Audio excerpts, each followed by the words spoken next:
Aquí está a parte 1. Primeiras 3,000 palavras. There is something that almost no one tells you about love.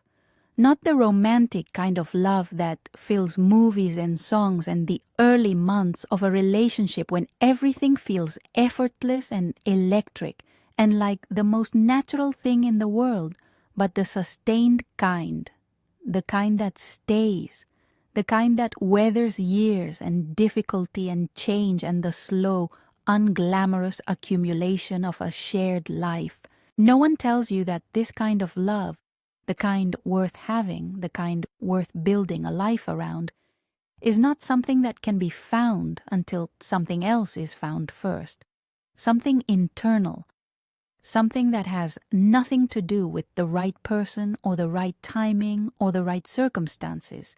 Something that most people spend their entire lives looking for in the eyes of another person, when it was never located there at all. What I am talking about is the capacity to be at home in yourself, to be in the deepest and most unglamorous sense of the word, your own, to carry within you a quality of self-recognition, a knowledge of who you are, what you need, what you will and will not accept. That does not depend on being confirmed by someone else's love in order to feel real. This is not arrogance. It is not the performance of confidence or the pretense of not needing anyone. It is something far quieter and far more fundamental than either of those things. It is the simple, radical, extraordinarily rare experience of being enough in your own company, of not needing the relationship to complete you because you arrived at it already whole. And here is what happens when two whole people love each other. When two people who are genuinely at home in themselves choose each other not out of need, but out of genuine desire, not out of fear of being alone, but out of the active, freely chosen recognition that this particular person makes their already good life better.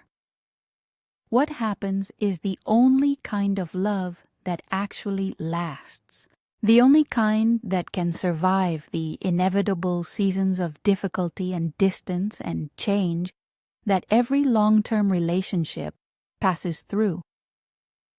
Because it is not built on the foundation of one person's incompleteness being filled by another person's presence. It is built on the foundation of two complete people choosing every day to keep choosing each other. If you are watching this right now, if something in those words landed with a particular weight, a particular recognition, I want you to stay with me, because what we are going to explore today is not a set of tips for improving your relationship or making yourself more appealing to your partner. It is something more important and more fundamental than that. It is an honest examination of what it actually means to love yourself first, not as a cliché, not as a self-help slogan, but as a genuine, daily, sometimes difficult practice that is the prerequisite for every other form of lasting love. And if you are new to this channel, subscribe now and turn on notifications, because this is a conversation that continues across every video in this series, and each one goes somewhere deeper than the last. Let me introduce you to a man named Nathan. Nathan was 41 years old when he first sat across from me and described what he called the pattern. He had been in 3 significant relationships, the most recent of which was a 7-year marriage that had ended 2 years before we spoke. All 3 relationships had followed, he said, the same essential arc. They began with intensity, with the feeling of having finally found the person who understood him, who saw him, who made him feel for the first time in a long time that he was not fundamentally alone in the world. And they ended, each of them, with the person leaving, not always dramatically, sometimes quietly, with the gradual withdrawal of presence that precedes the formal ending of a thing. but always leaving. And always, Nathan said, for some version of the same reason. He needed too much. He was too intense. He loved too hard, too fast, too completely.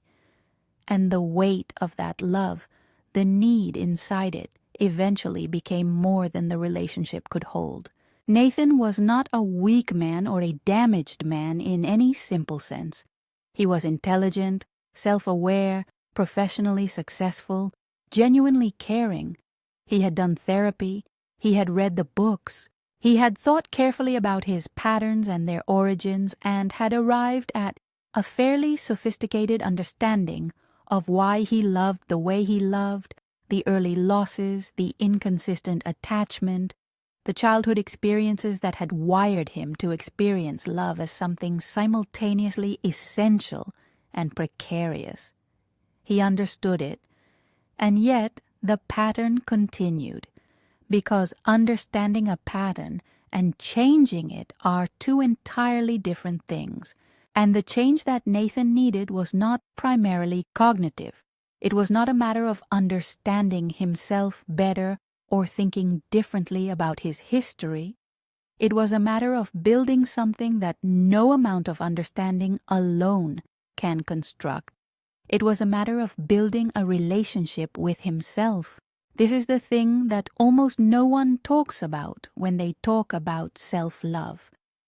They talk about it as though it were a feeling, a warm regard for oneself, a comfortable acceptance of one's own worth, that you either have or you don't, that you cultivate through positive thinking or through the accumulation of achievements or through the slow erosion of the critical inner voice that tells you that you are not enough.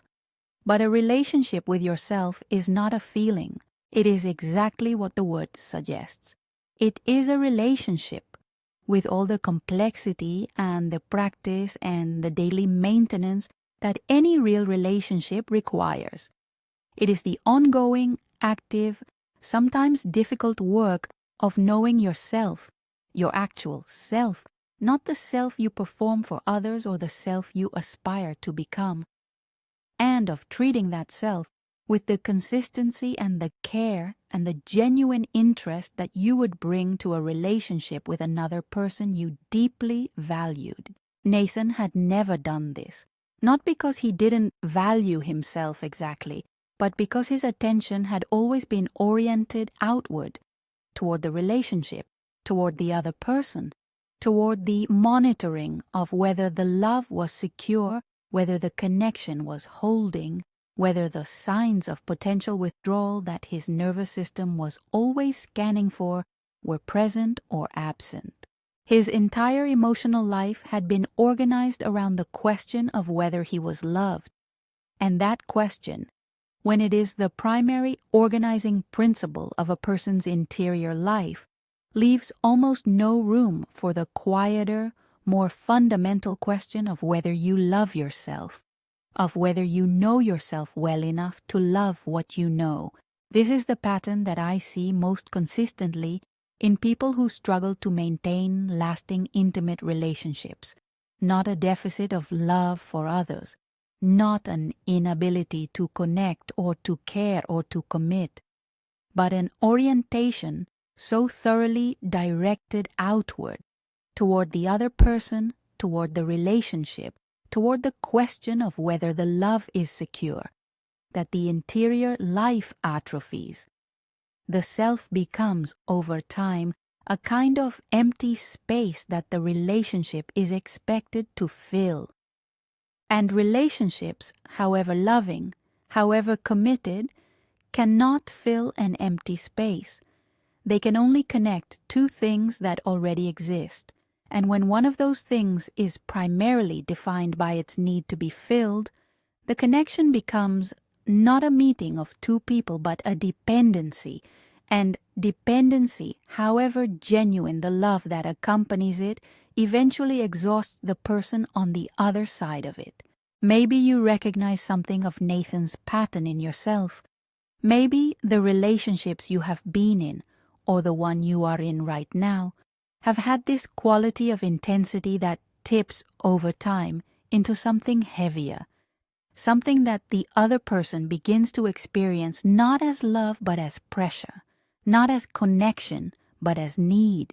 And maybe you have been puzzled by this or hurt by it or privately ashamed of it because you know that what you feel is love, genuine love, and you cannot quite understand why love that feels so real from the inside can feel from the outside, like something the other person needs to manage rather than something they can simply receive. The answer is not that you love wrong. The answer is that you have not yet built the internal structure that allows the love to be expressed without the need bleeding through it. The internal structure that I am talking about is precisely the relationship with yourself, the stable, consistent, practiced knowledge of your own worth that does not require the other person's confirmation in order to feel real. And without that structure, even the most genuine love carries within it a quality of desperation that the nervous system of the other person registers, even when the conscious mind does not. But there is a layer beneath this that almost no one identifies, and it is the layer that changes everything when you finally see it clearly. Because the problem with loving from emptiness, with orienting your entire emotional life toward the question of whether you are loved, is not just that it exhausts your partner. It is that it makes genuine love impossible for you to receive. And this is the cruel paradox at the center of Nathan's pattern, and at the center of every pattern like it. The more desperately you need the love, the less you are able to actually take it in when it is offered. Because a self that does not believe in its own worth cannot fully receive evidence of its worth from another person. The compliment lands and immediately generates the anxious question, but will they still feel this way tomorrow? The gesture of care is received and immediately produces the fear. What if this is temporary? The expression of love is heard and immediately triggers the monitoring. Are they saying this because they mean it or because they want to manage me?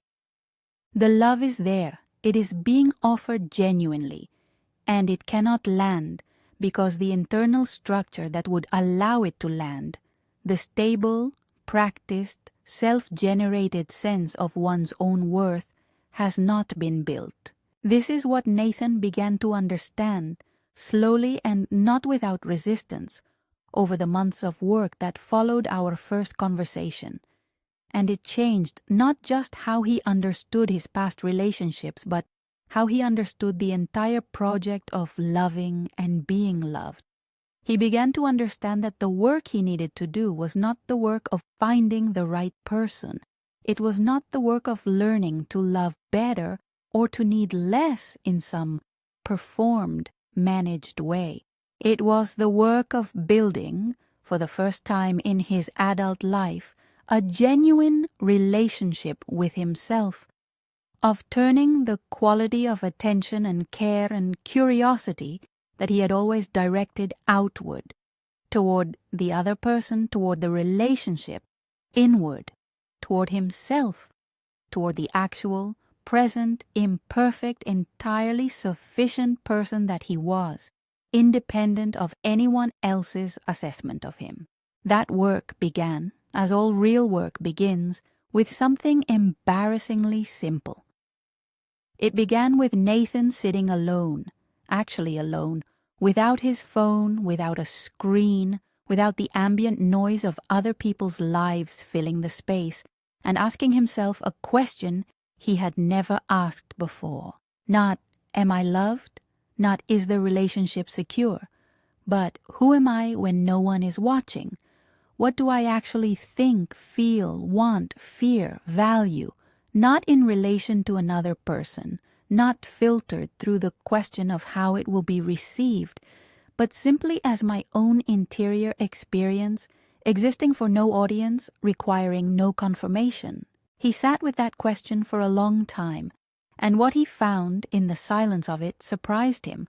not because the answer was dramatic or revelatory, but because there was an answer, because beneath all the years of outward orientation, beneath all the monitoring and the need and the anxiety about whether the love was secure, there was a person, a specific, particular, genuinely interesting person with opinions and preferences and fears and values, and a way of being in the world that was entirely his own. A person he had been, in some fundamental sense, too busy seeking confirmation of to actually know. And here is what almost no one teaches about the moment of meeting yourself, the moment when you stop looking outward long enough to actually see what is already there. It does not feel like liberation, not at first. It feels, if you are honest about it, like loneliness. Because the inward turn, the genuine, sustained turning of attention toward your own interior life, reveals with uncomfortable clarity how much of your identity has been constructed in relation to other people. How much of what you thought you knew about yourself was actually a reflection of how others saw you, or how you hoped others saw you, rather than something generated from the inside. And losing that reflection, choosing deliberately to stop using other people as mirrors, produces, at least initially, a kind of disorientation, a not knowing of yourself that feels, before it feels like freedom, like loss. This is the passage that Nathan had to move through, and it is the passage that anyone who is serious about building the internal foundation for lasting love has to move through, not around it, not over it, through it. Through the discomfort of not knowing who you are when you are not being confirmed by someone else's love. Through the loneliness of sitting with yourself before you have built enough of a relationship with yourself to find your own company genuinely sustaining. Through the uncertainty of a self that is in the process of being discovered, rather than the performed certainty of a self that has been constructed for an audience. There is a specific moment in the process of building a relationship with yourself that marks the transition from the uncomfortable passage into something that begins to feel, tentatively and then more solidly, like ground. It is not a dramatic moment. It does not arrive with the weight of revelation or the clarity of sudden insight. It arrives quietly, in the middle of an ordinary day, in the form of a small but unmistakable recognition. I am okay. Not okay in the diminished sense of managing or surviving or getting through. Okay in the fuller sense of sufficient, present, real, able to be with myself without immediately reaching for confirmation that I am worth being with. For Nathan, that moment came on a Sunday afternoon, several months into the work of turning his attention inward. He had spent the morning alone, genuinely alone, intentionally alone, in a way that he would previously have experienced as something to be escaped rather than inhabited. He had made coffee. He had sat by the window. He had allowed his thoughts to move without directing them toward the question of whether he was loved, without scanning the emotional horizon for signs of potential withdrawal, without the ambient anxiety of a person whose sense of self is perpetually contingent on someone else's response to him. And at some point in the middle of that ordinary morning, he had noticed something. He had noticed that the silence was not empty, that it was full of him, of his actual thoughts and his actual feelings and his actual presence, existing without an audience, requiring no confirmation, sufficient simply as what they were. He told me later that it was the first time in his adult life that he had felt, in any sustained way, at home in himself, and that the feeling was so unfamiliar that his first response to it was not relief, but a kind of grief for all the years he had spent looking for this feeling in the eyes of other people, in the security of other people's love, in the confirmation that he was enough because someone had chosen him. All those years of looking in the wrong place for something that had been available inside him all along, had it only occurred to him to look there. That grief is real, and it deserves to be acknowledged, because the recognition that you have been loving from emptiness, that you have been seeking in relationship something that no relationship can provide, is not a comfortable recognition. It lands with the particular weight of time that cannot be recovered, of patterns that have run for years without anyone seeing them clearly enough to interrupt them, of relationships that might have gone differently if this understanding had arrived sooner. And that grief, if it is not acknowledged, tends to become something less productive, resentment or resignation, or the kind of hardness that forms over an old wound when the wound has been covered rather than healed. But grief, when it is moved through honestly, when it is acknowledged and felt and not rushed past, transforms into something that is actually enormously useful. It transforms into clarity, into the specific, precise, experience-based understanding of what you were doing and why and what it cost you, and what you are now choosing to do differently, not out of self-improvement as an abstract goal, but out of the genuine felt knowledge of what the alternative was like to live. Nathan arrived at that clarity, and what he found on the other side of it was something that changed not just how he understood love, but how he experienced himself in the presence of another person.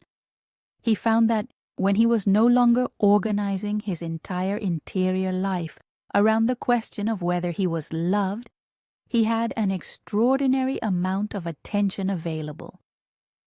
Attention that had previously been consumed by monitoring and anxiety, and the management of his own need was suddenly free. Free to actually be present with another person, free to be curious about them, genuinely curious, not the performed curiosity of a person who is trying to make a good impression, but the real curiosity of a person who is actually interested. Free to listen without simultaneously scanning for signs of approval or withdrawal. Free to be in the relationship without needing the relationship to be anything other than what it was. This is what self-love actually does to the experience of loving another person. It does not make you need less in some performed or managed way. It does not make you cooler or more strategic or less invested. It makes you more present, more genuinely available, more capable of the kind of attention and curiosity and real interest that constitute the actual substance of intimacy, not the feeling of intimacy, not the performance of it, but the lived, daily, unglamorous reality of two people who are actually paying attention to each other. And here's what happens in a relationship when one person arrives at this quality of presence, when one person is genuinely, groundedly, unperformatively at home in themselves. The dynamic of the relationship changes, not because they have become more strategic or more withholding or more challenging in some calculated way, but because presence is magnetic in a way that need is not, because a person who does not require your confirmation in order to feel real is, almost inevitably, more interesting to be with than a person whose entire orientation is toward the question of whether you love them enough. Because the quality of attention that becomes available when you are no longer consumed by monitoring your own emotional security is felt by the people around you, recognized at a level below conscious processing, as something rare and genuinely valuable. Nathan entered a new relationship 18 months after our work began. He was not a different person. He was more fully himself than he had ever been. which is a different thing.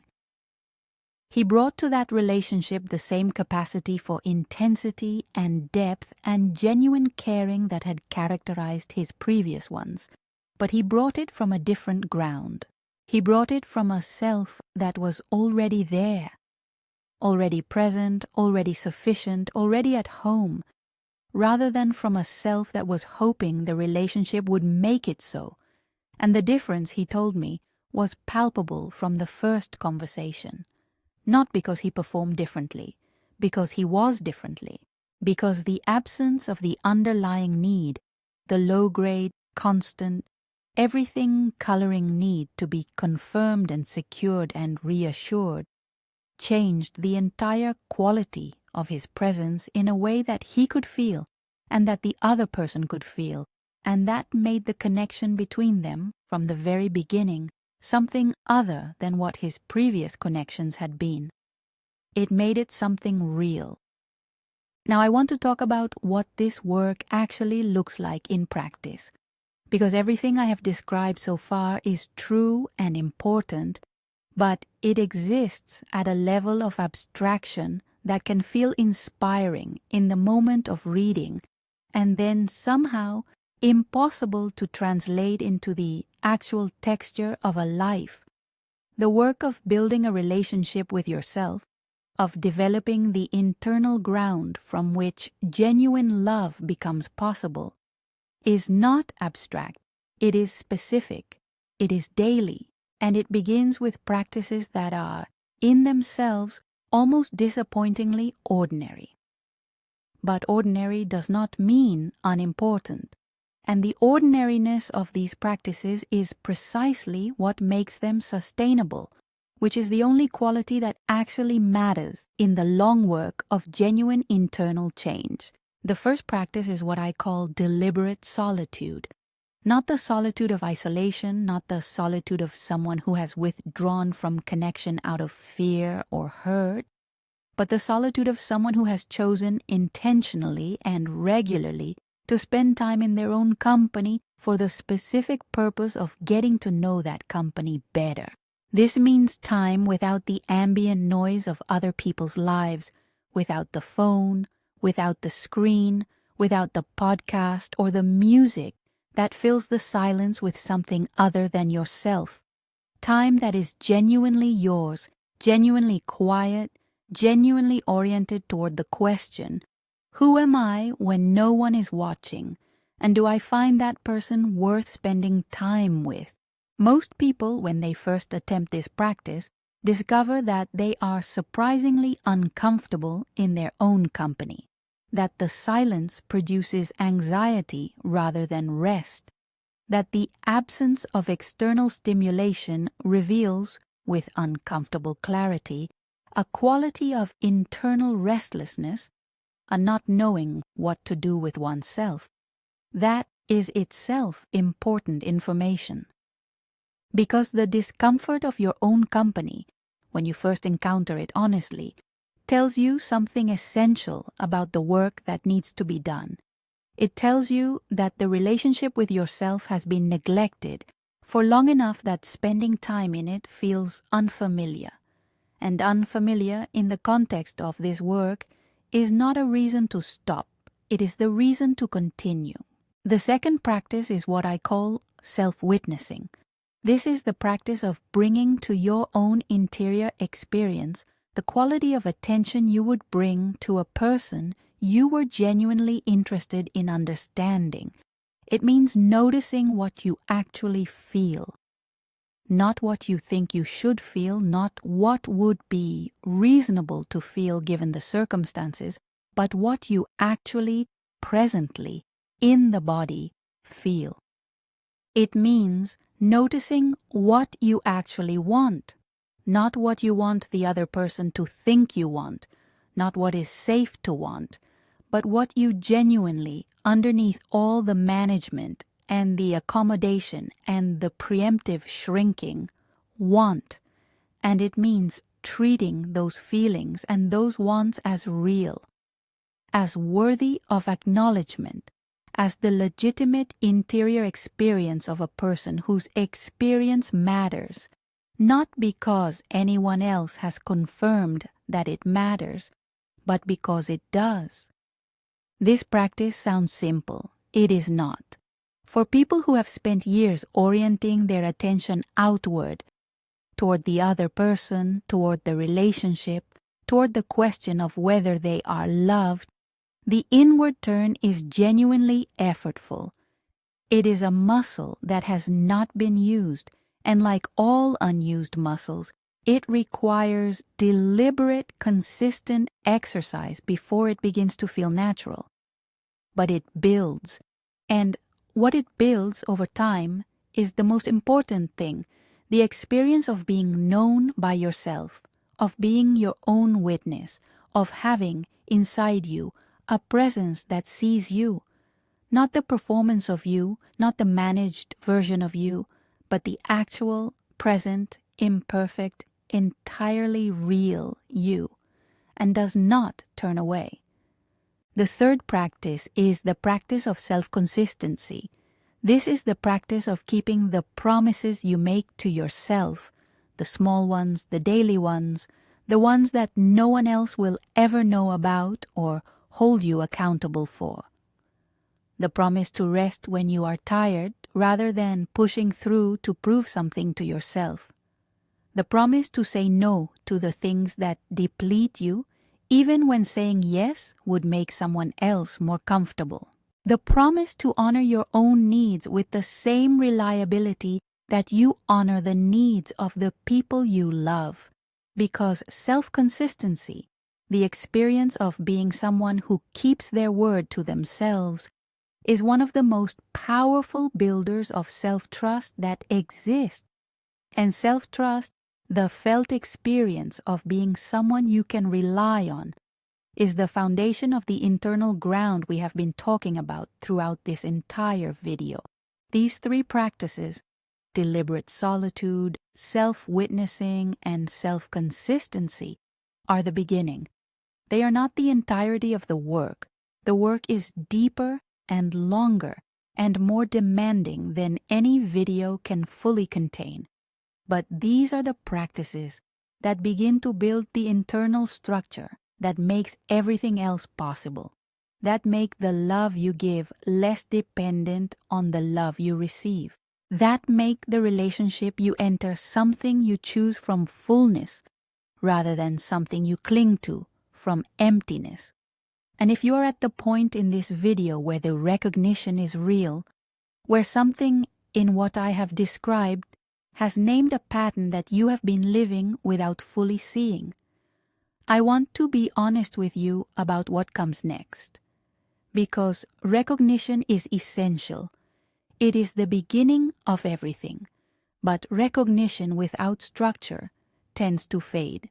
The insight that feels transformative in the moment of receiving it becomes, without a framework for applying it, just another thing you understood and then forgot to change. This is exactly why the ebook was built, not to replace the work but to structure it, to take the understanding that this video has offered and translate it into a specific, sequential, day-by-day practice for building the internal relationship that lasting love requires. It includes the three practices I described today in detailed guided form, with specific exercises for each one and a framework for integrating them into the daily texture of a life that is already full. It includes a section on what I call the self-knowledge inventory, a structured process for discovering who you actually are when the outward orientation is set aside.